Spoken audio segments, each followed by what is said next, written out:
రాజ్ తరుణ్ సినీ జీవితం ముగిసిపోయినట్లేనా? అంతంత మాత్రంగానే సాగుతున్న ఫిలిం కెరీర్ ఇక క్లోజ్ అయినా? లావణ్యతో ఎఫ్ఐఆర్ పెట్టుకున్న రాజ్ తరుణ్ నిజంగానే ఆమె జీవితాన్ని నాశనం చేశాడా?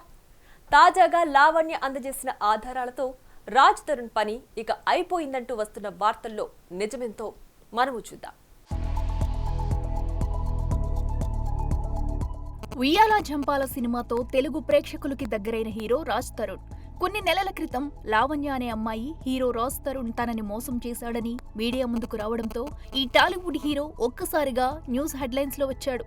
రాజ్ తరుణ్ తో 11 ఏళ్ల నుంచి రిలేషన్ లో ఉన్నానని, తామిద్దరం గుడిలో పెళ్లి కూడా చేసుకున్నామని, మధ్యలో ఓ హీరోయిన్ రావడంతో ఆమెతో ఎఫ్ఐఆర్ పెట్టుకుని వెళ్లిపోయాడని మీడియా ముందు బోరుమన్న సంగతి తెలిసిందే. ఈ వార్తలకి స్పందించిన రాజ్ తరుణ్ ఒకప్పుడు లావణ్యతో రిలేషన్ లో ఉన్నమాట వాస్తవమేనని, అయితే 2016-17 తర్వాత ఆమెతో తనకు ఎటువంటి శారీరక సంబంధం లేదని క్లారిటీ ఇచ్చాడు.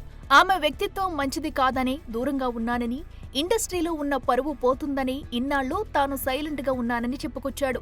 లావణ్య మస్తాన్ అనే వ్యక్తితో రిలేషన్లో ఉందని, వారిద్దరూ రూమ్లో కలిసి ఉన్నప్పుడు తాను చూశానని చెప్పుకొచ్చాడు.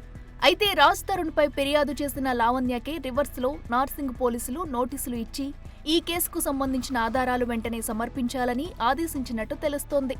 ఇక తాజాగా లావణ్య ఇచ్చిన ఆధారాలని పరిశీలించిన పోలీసులు లావణ్య చెబుతున్న దాంట్లో వాస్తవాలున్నాయని, 10 ఏళ్ల పాటు లావణ్య, రాజ్ తరుణ్ ఒకే ఇంట్లో ఉన్నారని, రాజ్ తరుణ్ ఆమెను మోసం చేశారనే అభిప్రాయానికి వచ్చారు.